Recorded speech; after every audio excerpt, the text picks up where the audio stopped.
versículo 5. Dice, entrando Jesús en Capernaum, vino a él un centurión, rogándole y diciendo, Señor, mi criado está postrado en casa, paralítico, gravemente atormentado. Y Jesús le dijo, yo iré y le sanaré. Y respondió el centurión y dijo, Señor, no soy digno de que entres bajo mi techo, solamente di la palabra y mi criado sanará. Unos minutos para estar meditando en esta palabra y algunas cosas que mientras leía es como que las fui resaltando. Lo primero, que la persona que se estaba acercando a Jesús no era un judío, no pertenecía al linaje o al pueblo de Dios, sino que él era un romano. Entonces, nada que ver con los judíos y nada que ver con el pueblo de Dios. Y acá dice que él era un centurión. Y sabe, hermano, le llamaban centurión porque él estaba perteneciendo a un ejército romano y era capitán sobre más de 100 hombres. O sea, por causa de esa actividad, ese cargo que él tenía de estar guiando a 100 o más de 100 soldados, tenía ese nombre de centurión. Entonces, esa era la persona que se acercó, dice, al Señor. El versículo 5 dice que un centurión se acercó a Jesús rogándole. Y hermano, ¿sabe? Si hay algo para poder destacar acerca de este hombre, es que él estaba acostumbrado a mandar. Él estaba acostumbrado a dar órdenes. Entonces, esa era la tarea que tenía este centurión. Cuando estaba con sus soldados, él siempre le estaba indicando lo que tenían que hacer.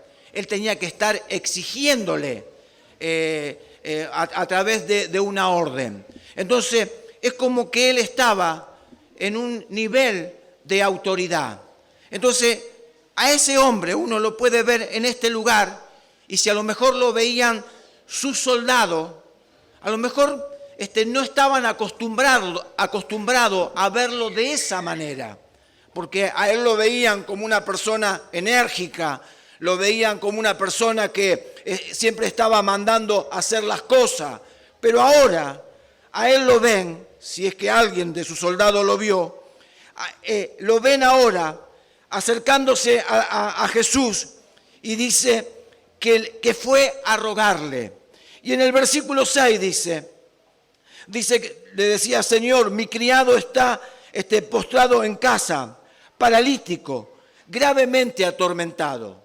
Y sabe, hermano, yo quiero hacer una diferencia, porque este hombre nosotros lo podemos ver en debilidad, porque frente a su problema, frente a lo que él estaba viviendo, él se sentía como que era vulnerable, se sentía que estaba débil.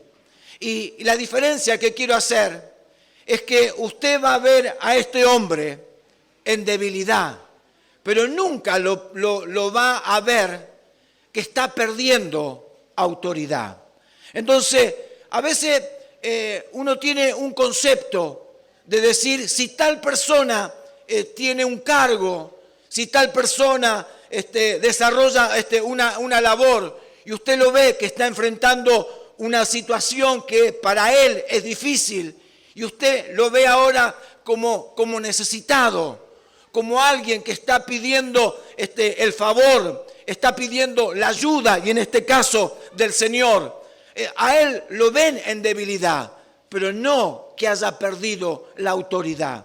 Entonces cualquier persona tenga cargo o una mayor responsabilidad, una menor responsabilidad, no importa. Todos en algún momento vamos a necesitar, todos estamos en la misma condición.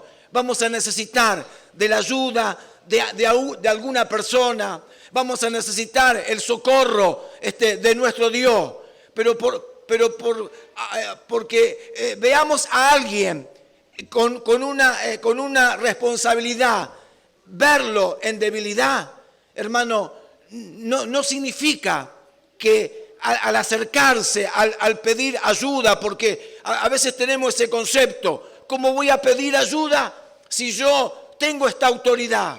¿Cómo voy a pedir el favor de alguien si yo estoy en un puesto donde todos me están reconociendo? No interesa. O sea, lo que está pasando esa persona es que necesita ayuda.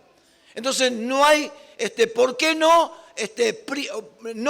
privarse de pedir cuando uno está necesitado?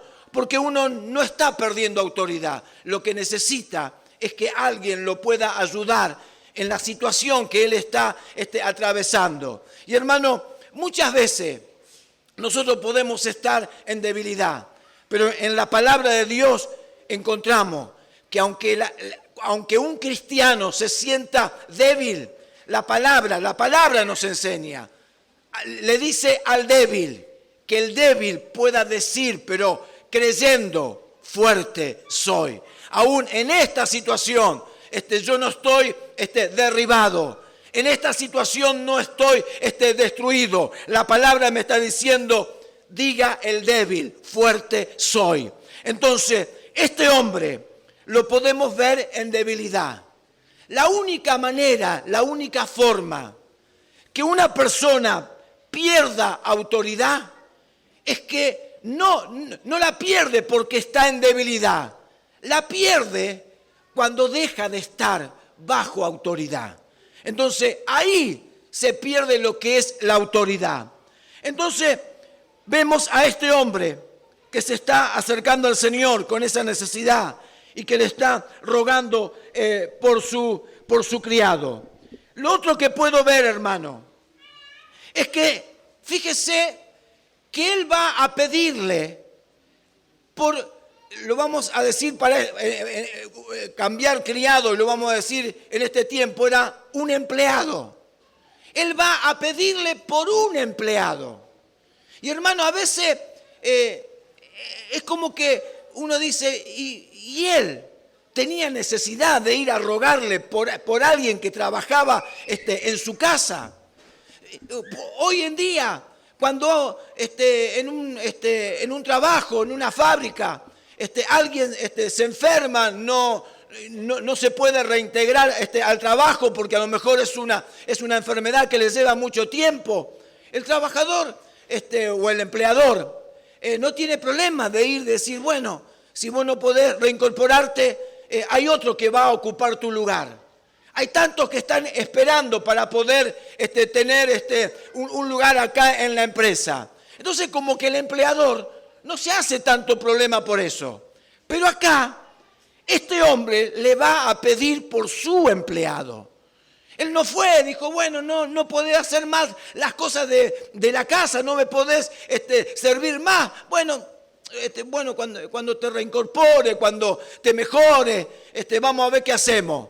No, él fue a pedirle a Jesús por su empleado. Entonces, si le fue a pedir por su empleado, es porque este hombre estaba valorando a su empleado. Lo consideró que era para él, para el centurión, era una persona indispensable.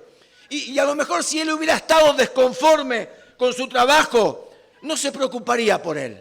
Pero él es como que él valoró el trabajo que hacía ese hombre, ese empleado. Entonces para él parecía que era irreemplazable. Entonces fue adelante de Jesús a decirle para que ese hombre pudiera recibir un milagro, pudiera ser sanado. Ahora, fíjese que dice que el centurión, ahí en el versículo 5 al final, dice que el centurión le rogó. Y por supuesto, hermano, que todo lo que hizo este hombre, todo lo hizo correctamente. Dio los pasos, se movió, actuó de la manera que tenía que hacerlo, de la forma como le pidió al Señor, también era lo correcto. O sea, él fue a rogarle. Pero esta palabra me hablaba lo siguiente, porque cuando yo leo esta palabra, me doy cuenta que el Señor también nos quiere posicionar y quiere que ocupemos el lugar que Él preparó para nosotros, que tengamos la mentalidad de acuerdo a lo que Él pensó acerca de nosotros. Entonces, a eso es lo que yo quiero apuntar. Él le rogó, porque la forma de rogarle es la que tiene un siervo. Él va, lo reconoce a Jesús y recuerde, él no era de Israel, él era un romano. Entonces, él va delante del Señor y él le ruega a Jesús, pero le ruega como un siervo. Entonces, el siervo ruega a su Señor. Pero con nosotros, Dios está haciendo otra cosa. Por supuesto que nosotros a Él le estamos sirviendo, pero hay otra relación que la iglesia tiene con el Señor. Tenemos otra afiliación con Dios, porque Dios es nuestro Padre. Entonces, imagínese usted y sus hijos. Sus hijos a usted no le vienen a rogar. Sus hijos a usted le piden como hijo. Ellos no se sienten en la casa que son siervos. Ellos no se sienten en la casa que son empleados. Porque un empleado le puede pedir a su patrón, le puede rogar. Pero la relación de un hijo con su padre es diferente. Entonces, hermano, esto es lo que me venía a mí. Cuando un hijo le está rogando a su padre, y quiero que usted me pueda comprender esto, cuando un hijo le está rogando a su padre, es porque le está pidiendo algo que no le corresponde. Entonces, ese hijo trata de conquistar el corazón de su padre y le ruega. Entonces, por favor, papá, déjame hacer esto. Por favor, déjame ir a tal lado. Entonces, cuando está pidiendo algo que no es lo justo, que no es algo que el padre le va a decir, sí, anda. Entonces, como que le está rogando, cuando alguien le está pidiendo algo indebido. Por favor, papá, déjame ver tal cosa. Por favor, déjame estar más tiempo con el celular. Te lo ruego, papá. Entonces, cuando está rogando, es porque está pidiendo algo indebido. Entonces, este hombre va a Jesús y él le ruega. Como un siervo, como corresponde, le ruega. Pero el Señor nos está poniendo a nosotros en la posición de hijo. Si bien servimos, pero también somos hijos. Entonces, el Señor nos pone en esa posición. Y mire, hermano, vamos a leer en el libro de Lucas. Vaya, por favor, al libro de Lucas y después volvemos acá a Mateo. Lucas, en el capítulo 15.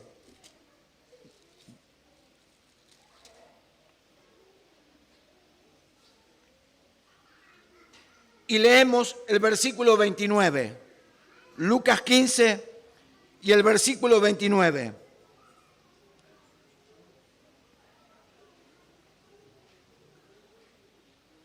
Dice, mas él respondiendo, dijo al padre. O sea, usted conoce este pasaje del hijo pródigo y el que está hablando, el 29, sí. Mas él respondiendo, dijo al padre, he aquí, tantos años te sirvo, no habiéndote desobedecido jamás, y nunca, o sea, note la expresión de este hijo mayor, y nunca me has dado ni un cabrito para gozarme con mis amigos. El versículo 31.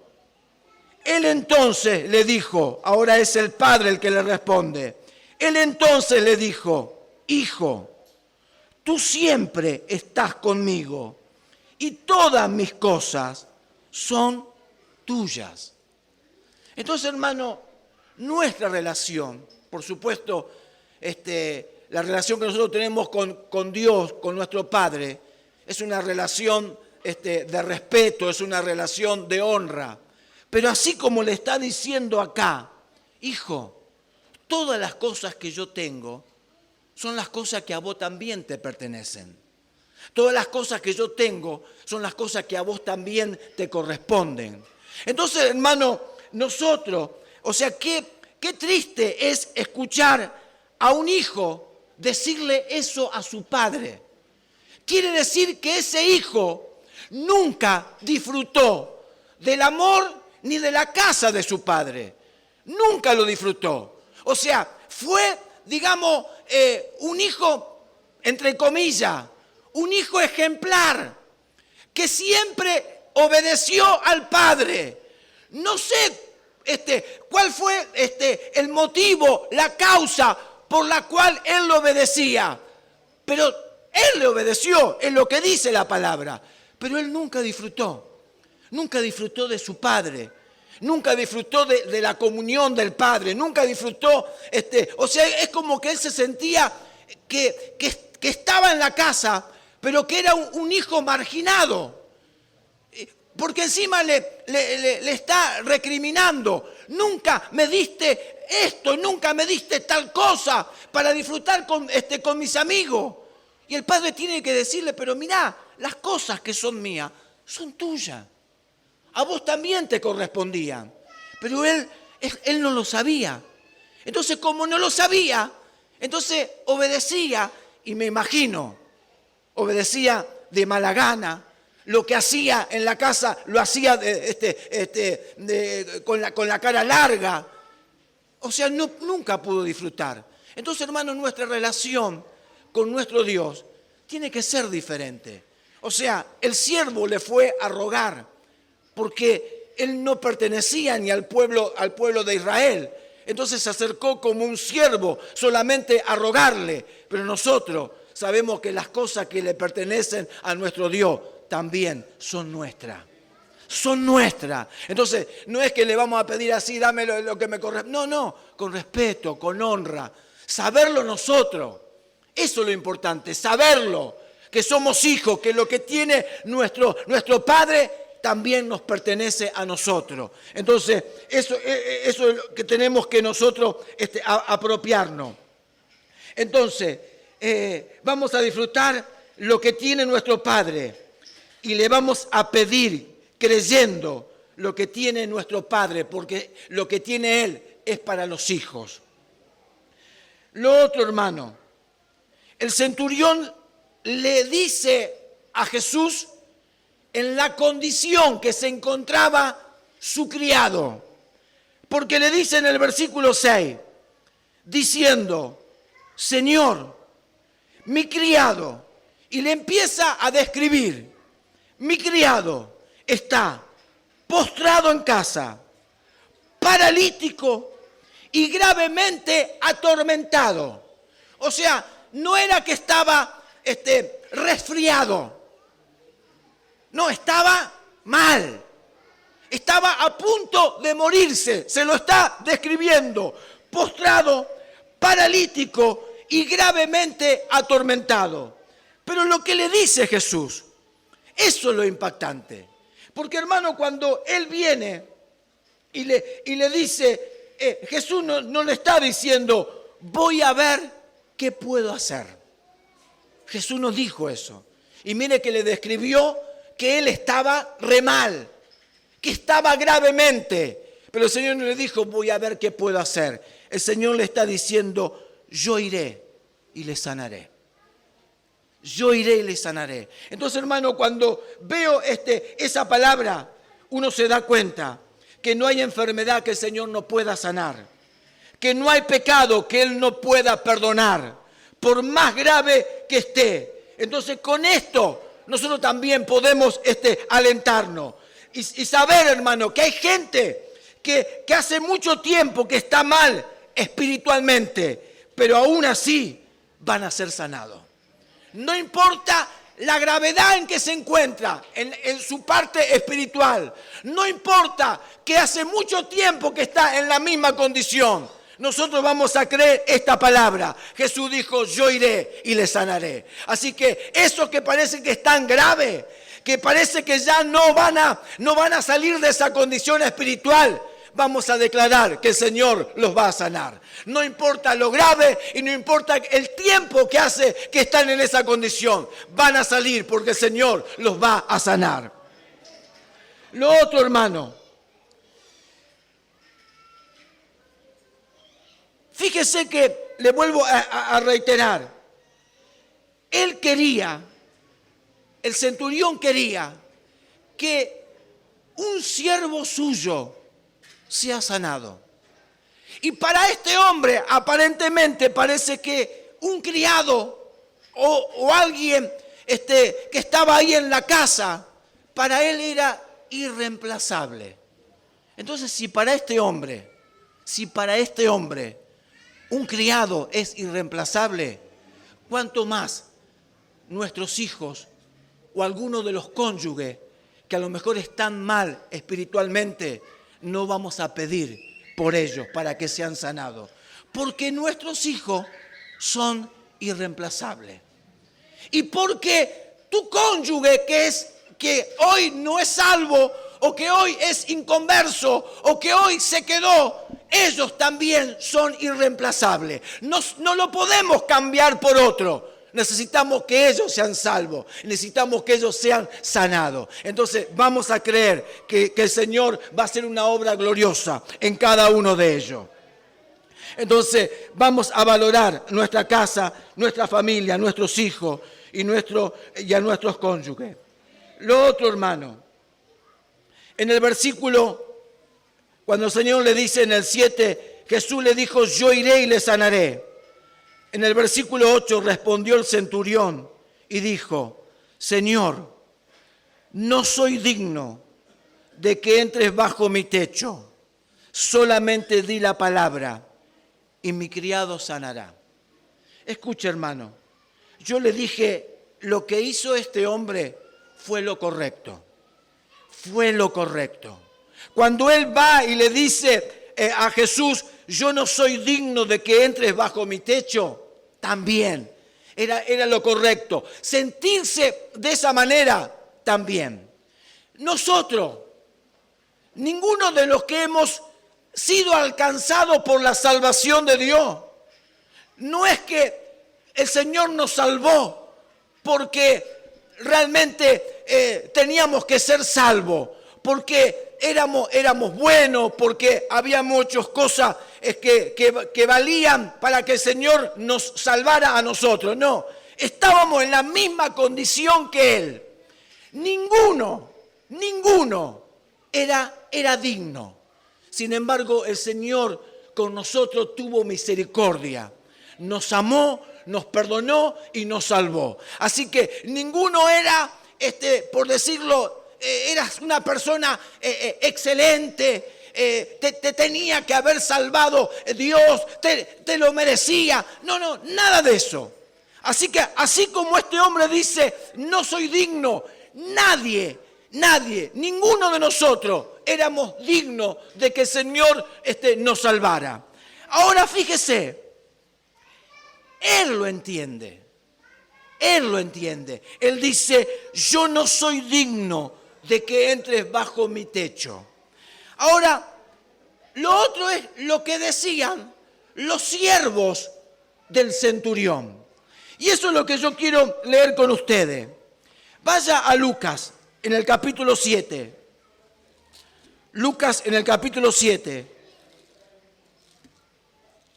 Y vamos a leer del versículo 1. Lucas 7. Del versículo 1. Dice: después que hubo terminado todas sus palabras al pueblo que le oía, entró en Capernaum. Y el siervo de un centurión, a quien éste quería mucho, estaba enfermo y a punto de morir. Cuando el centurión oyó hablar de Jesús, le envió unos ancianos de los judíos, rogándole que viniese y sanase a su siervo. Y ellos vinieron a Jesús. Ahora mire esta gente lo que decían del centurión, lo que le dijeron a Jesús. Y ellos vinieron a Jesús y le rogaron con solicitud, diciéndole: es digno de que le concedas esto. Le estaban diciendo estos que el centurión envió: él merece que vos le lleves el apunte. Y nosotros te vamos a decir por qué merece que le lleves el apunte. ¿Por qué él es digno de que atienda su pedido? Y le dice en el versículo 5, porque ama a nuestra nación. O sea, este centurión amaba la nación de los judíos. Porque ama a nuestra nación y nos edificó una sinagoga. Entonces, hermano, con ese concepto, fueron estos hombres a pedirle a Jesús que le sanara al criado. Y ellos le dicen: él es digno. Y sin embargo el centurión le está diciendo a Jesús: Señor, yo no soy digno de que entres bajo mi techo. Entonces, hermano, nadie es merecedor de nada. Nadie es merecedor cuando uno se presenta con obras. O sea, este centurión, por más que haya amado a los judíos, no se merecía nada del Señor. Aunque este centurión le haya edificado una sinagoga a los judíos, tampoco por eso era merecedor o era digno de que el Señor le llevara o le prestara atención o le respondiera su pedido. Hermano,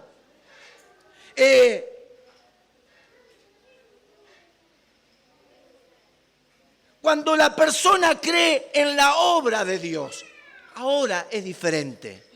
No cuando la gente va con sus obras. Cuando uno cree en la obra de Dios, la obra que Cristo hizo por nosotros, entonces merecemos la salvación. Y también, hermano, por hacer las obras de Dios y por hacer las obras de la fe. Entonces, hermano, nosotros no podemos estar siempre con ese pensamiento: Señor, yo no soy digno, pero hace algo por mí.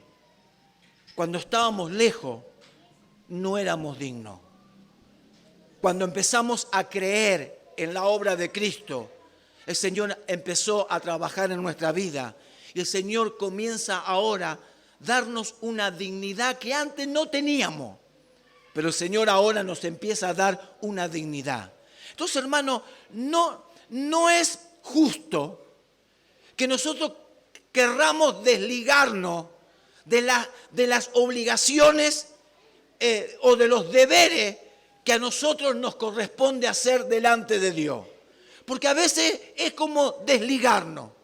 No hago nada y total yo le digo al Señor: Señor, no soy digno, pero hace algo por mí. Entonces, hermano, no podemos ser irresponsables de esa manera, porque el Señor ahora nos está dando una dignidad.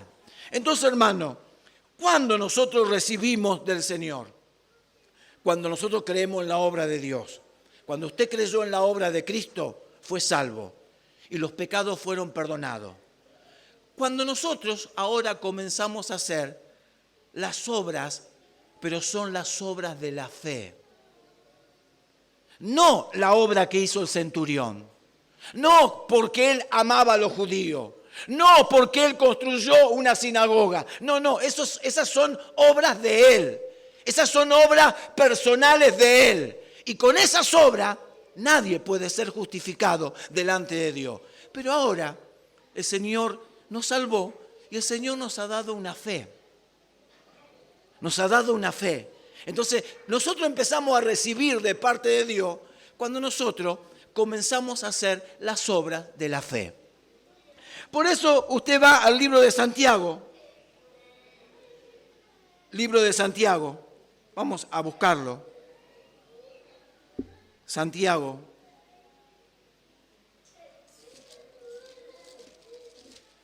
En el capítulo 2. Santiago en el capítulo 2. Y vamos a leer el versículo 14.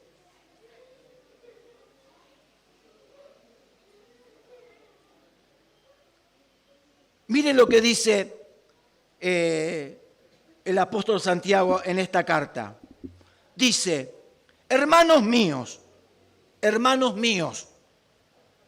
¿de qué aprovechará si alguno dice que tiene fe? Escuche cómo él lo describe. Si alguno dice que tiene fe y no tiene obras, ¿podrá la fe salvarle? O sea, ya no alcanza con que una persona diga, tengo fe. Porque si la persona tiene fe, ahora tiene obras.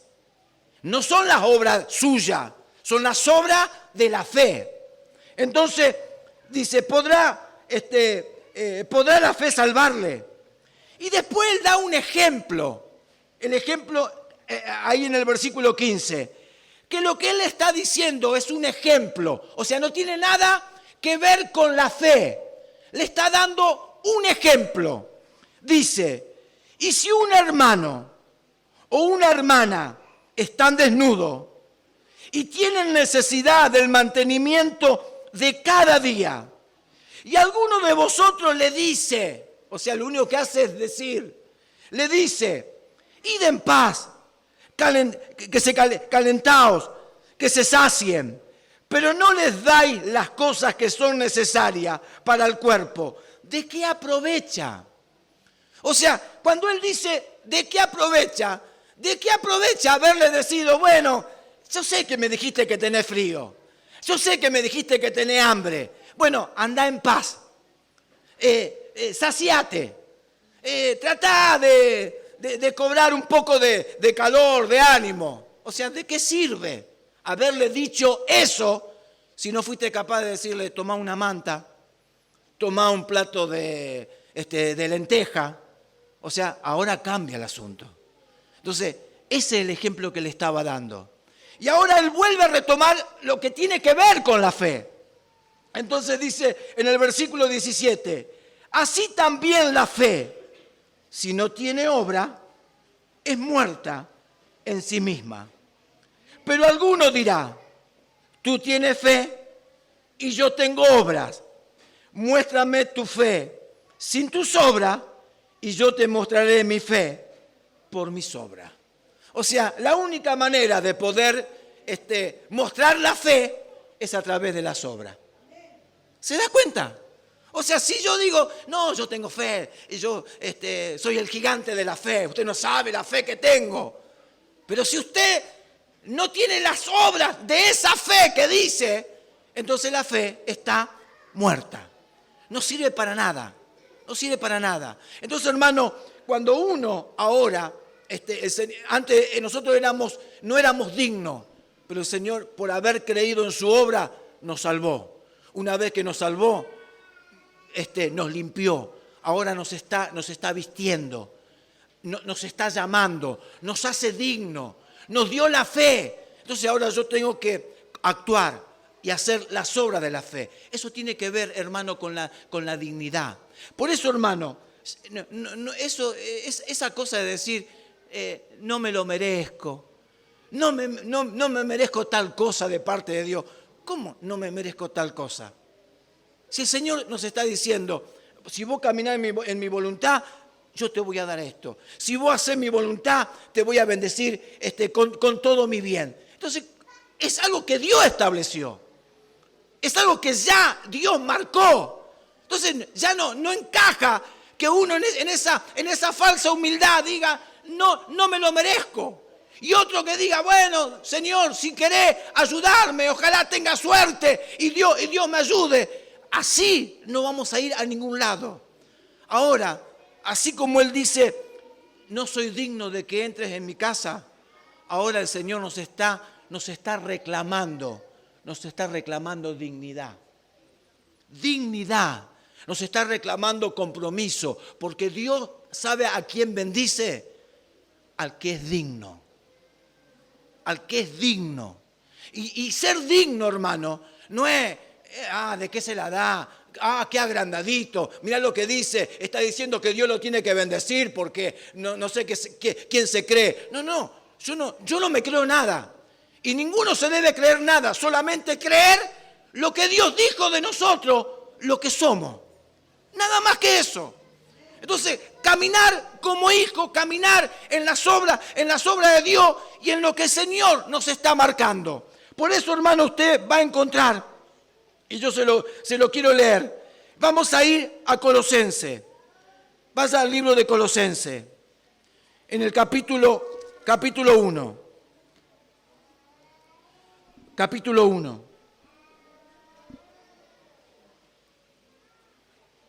Y vamos a leer el versículo, a partir del versículo 9. Mire lo que dice esta palabra. Dice, por lo cual también nosotros, desde el día que lo oímos, no cesamos de orar por vosotros y de pedir, escuche hermano, de pedir que seáis llenos del conocimiento de su voluntad, en toda sabiduría e inteligencia espiritual. O sea, ¿para qué todo eso? Y lo responde el versículo 10. Para que andéis como es digno del Señor, agradándole en todo, llevando fruto en toda buena obra, creciendo en el conocimiento de Dios, fortalecidos con todo poder, conforme a la potencia de su gloria, para toda paciencia y longanimidad, con gozo, dando gracias al Padre, que nos hizo aptos para participar de la herencia de los santos en luz. Entonces, hermano, no hay excusa. No hay excusa para decir, y yo no sé andar de otra manera. No, acá dice que Pablo oraba para que tengamos conocimiento de su voluntad, para que tengamos sabiduría, para que tengamos inteligencia espiritual. Todo eso para andar como es digno del Señor. Entonces, ¿usted piensa que el Señor va a bendecir a cualquiera? Antes no éramos dignos, pero ahora los hijos de Dios tienen una responsabilidad delante de Él. Entonces, tenemos que caminar así como nos está enseñando la palabra. Entonces, porque Dios va a abrir su mano, va a abrir su favor, se va a cumplir toda bendición para aquellos que caminan o que andan como es digno del Señor. Por eso también en Efesios, si usted me quiere acompañar, Efesios, en el capítulo 4, Efesios capítulo 4, y el versículo 1, mire lo que dice Pablo: yo pues preso en el Señor, os ruego que andéis como es digno de la vocación con que fuisteis llamado. Entonces, hermano, ¿qué es para nosotros dignidad? Dignidad no es el agrandadito, no. Dignidad es comportarnos y estar a la altura, acorde al llamado o a la vocación de Dios. Lo de Dios, el llamado de Dios, hermano, es algo sublime. Entonces tenemos que andar a la altura de ese llamado.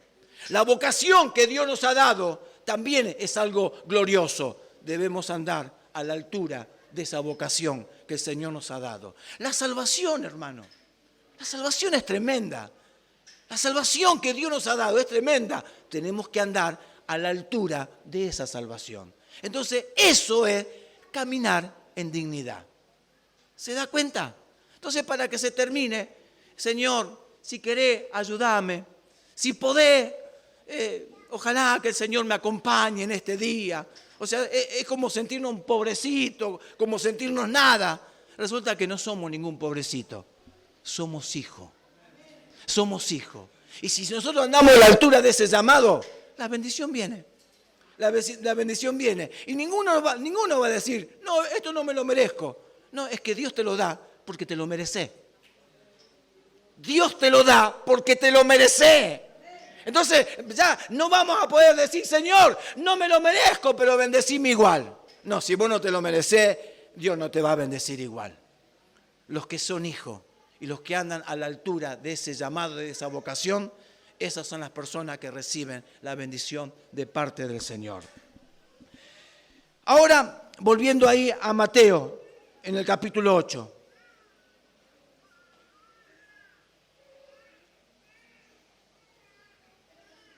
Ahí en el capítulo 8 y el versículo 8, le dice, respondió el centurión y dijo, Señor, no soy digno de que entres bajo mi techo, solamente di la palabra y mi criado sanará. Solamente di la palabra y mi criado sanará. Hermanos, si hay algo que tenía este hombre, es que de la manera como Jesús se lo dijera, de la forma que Jesús se lo dijera, él a lo que Jesús hablara en ese momento, él lo iba a tomar. Él se iba a aferrar a la palabra que Jesús le dijera. Y hermano, eso fue lo que al Señor le impactó. Cuando Él le dice, Señor, solamente di la palabra y mi criado sanará. Hermano, la verdad, esto es muy fuerte. Es muy fuerte porque para que el Señor, con la gente que Él estaba ahí, haga mención de lo que este hombre había dicho, es porque era muy importante. Entonces dice en el versículo 9. Versículo 9. Dice, porque también yo, o sea, es como que él está explicando por qué le dice, di la palabra y mi criado sanará. Porque también yo soy hombre bajo autoridad y tengo bajo mis órdenes soldados. Y digo a este, ve y va. Y al otro, ven y viene. Y a mi siervo, haz esto y lo hace. Dice, al oír Jesús se maravilló y dijo a los que le seguían, de cierto os digo que ni aún en Israel he hallado tanta fe. Hermano, la fe tiene que ver con la vida de Cristo. La palabra de Dios dice que la justicia de Dios se revela por fe y para fe. Y el justo, dice, vivirá por la fe. Y todavía la palabra nos sigue enseñando de qué es la fe.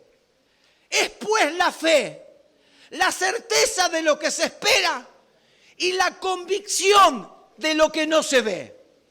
Y sigue agregando en ese capítulo de los Hebreos, dice, si hay alguien que se acerca a Dios, tiene que creer que Dios existe y que es galardonador de los que le buscan. Porque Dios no se puede agradar de aquellos que se acercan dudando, que no se acercan con certeza. Dios no se agrada de esas personas.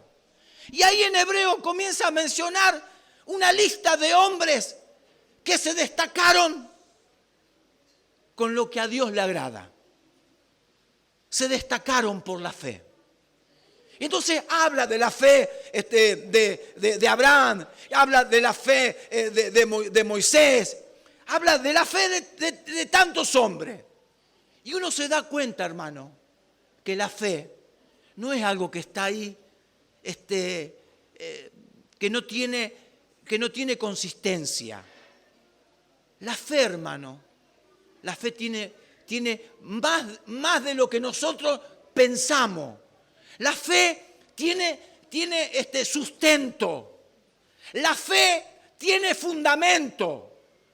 Por eso la Biblia dice, es pues la fe la certeza de lo que se espera.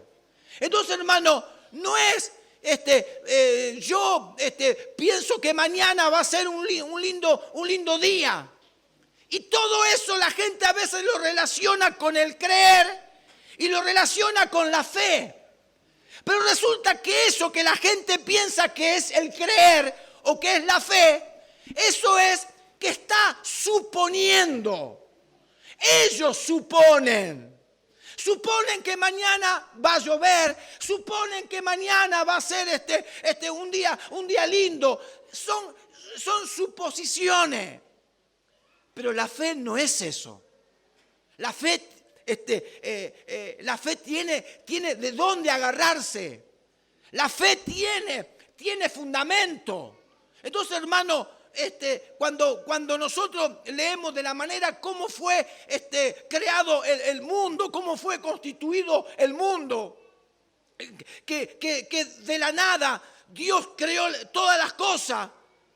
No es que algo así que la fe, no, estamos creyendo lo que la Biblia dice, que Dios creó todas las cosas, que Dios creó el universo. Tenemos ese fundamento porque la Biblia dice que Dios lo hizo. Entonces no es algo, no sé si empleo bien la palabra, subjetivo, algo que no tiene de dónde agarrarse. No, la fe tiene fundamento. Tiene fundamento. La fe tiene certeza.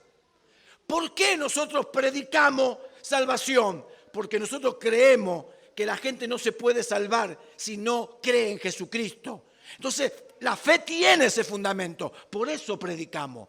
¿Por qué alguien va a orar por una persona enferma? Porque tenemos fundamento de que Jesús dijo, vayan y pongan las manos sobre los enfermos y los enfermos sanarán. Entonces, no es que está la fe dando vuelta y no tiene de dónde sostenerse. La fe tiene que tener fundamento. Esa es la fe de Dios.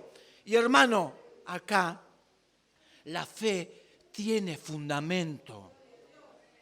Porque si Jesús dice ahí, al oír Jesús se maravilló y dijo a los que le seguían, de cierto os digo que ni aún en Israel he hallado tanta fe. Mire, hermano, ¿a dónde se tenía que destacar la fe? En el pueblo de Israel. Y resulta que Jesús está destacando la fe en alguien que no es del pueblo, que es un centurión, que es un romano. Y ¿cómo no se va a detener?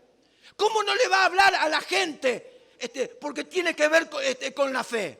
Ni aún en Israel he hallado tanta fe. Y usted dirá, ¿cuál es el fundamento que el Señor hace destacar? Que dice, ni aún en Israel he hallado tanta fe. Y hermano, para mí, cuando Él está diciendo, yo tengo, porque una cosa es tener a gente a quien tenés que darle órdenes, pero una cosa es tener a alguien que está por encima tuyo. Una cosa es decirle a alguien, hace esto. Y otra cosa es que alguien que está arriba tuyo, o sea, no sé si es arriba, pero tiene una mayor responsabilidad. Él te puede decir lo que tenés que hacer. Él lo dice. Yo tengo dice, yo soy hombre bajo autoridad. Quiere decir que hay alguien que está por encima mío. Y hermano, para Jesús fue suficiente. Porque Él dijo, si este hombre es capaz de tomar la palabra de sus mayores, cuando Él empiece a recibir la palabra de Dios, este hombre la va a tomar de la misma manera. ¿Sabe lo que había en este hombre? Es que él entendía el valor que había en la palabra de sus mayores. Él respetaba la palabra de sus mayores.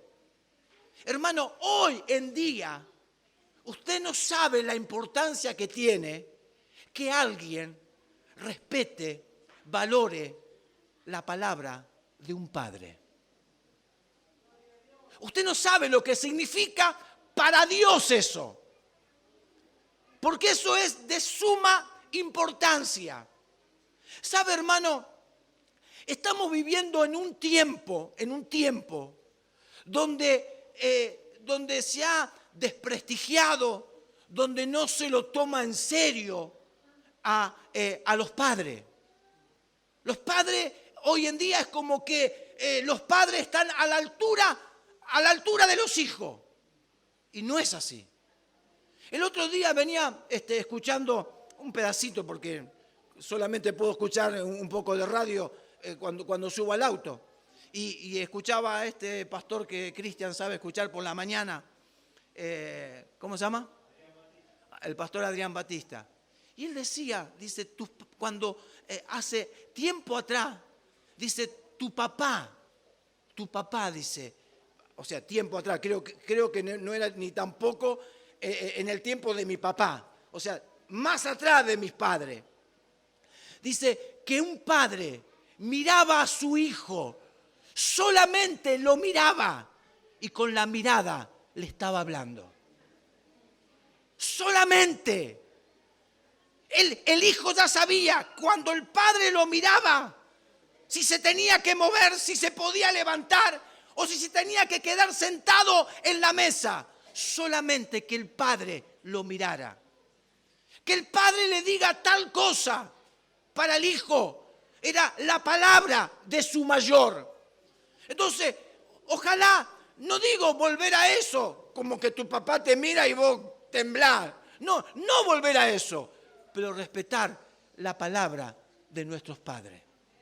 Respetar, valorar. Si los hijos, hermanos, valoraran. Cuando tu papá te dice, mirá, no, esto no te conviene. Ya está, hermano. Mire, si solamente le estoy diciendo un padre natural de los hijos, como un padre espiritual. Si un padre te aconseja y te dice, mira, esto no te conviene, tendría que ser suficiente. Pero hoy en día un padre le dice a un hijo, esto no te conviene, y le dice, a ver, dame 3 razones por la cual no me conviene que haga tal cosa. A ver, explícamelo porque yo no lo entiendo. Es que tu papá te dijo, no te conviene. No es para vos. Solamente tenés que valorar la palabra de tu padre. Si vos sos capaz de valorar la palabra de tu padre, vos vas a valorar la palabra de Dios. Porque hay gente, hermano, que necesita un consejo. Y usted dice, yo quiero que Dios me hable. Es que Dios te está hablando a través de tu padre. Él te está hablando. Ese Dios tan inmenso. Ese Dios que no se puede contener. Ese Dios nos habla a través de un padre. Si solamente le creyera, hermano, ese es el fundamento de la fe. Si respetara la palabra de tu padre, estarías respetando la palabra de tu Dios. Es eso. Entonces, hermano, ¿cómo no le va a impactar, hermano? ¿Cómo no va a decir Jesús ahí? Al oírlo, Jesús se maravilló y dijo a los que le seguían, de cierto os digo que ni aún en Israel he hallado tanta tanta fe. Entonces, hermano, ¿sabe lo que pasa con con este centurión? Que este centurión tomó la vida con responsabilidad. Tomó la vida con seriedad. Por eso, ya, ¿quiere que le diga? Este hombre de Biblia, cero Biblia tenía este hombre. Y sin embargo, que tenía un desconocimiento de la Biblia, que por supuesto no estaba, pero era cero Biblia. Y sin embargo el Señor dice, no he hallado tanta fe como la que tiene este centurión en Israel. ¿Sabe por qué, hermano? Le voy a decir. Porque la fe, le dije que la fe tiene obra. Y cuando tu padre te habla, vos le tenés que creer. Y si vos le crees, vas a hacer lo que dice tu padre. Esas son las obras de la fe. Porque no se trata de lo que uno sabe. Se trata que de todo lo que sabemos, ¿qué es lo que hacemos? Porque ahí se ve nuestra fe. La fe no anda, y yo tengo fe, yo soy un muchacho de fe. No. Si no hay obra, si no obedeces a tus padres, si no obedeces cuando Dios te habla a través de tus padres, entonces no hay fe. No hay fe. Por eso Él dijo, a esto le impactó Jesús. Cuando Él dijo, yo tengo gente que me dice que haga tal cosa y yo voy. Yo tengo gente, soy hombre bajo autoridad. Respeto cuando mis mayores me hablan.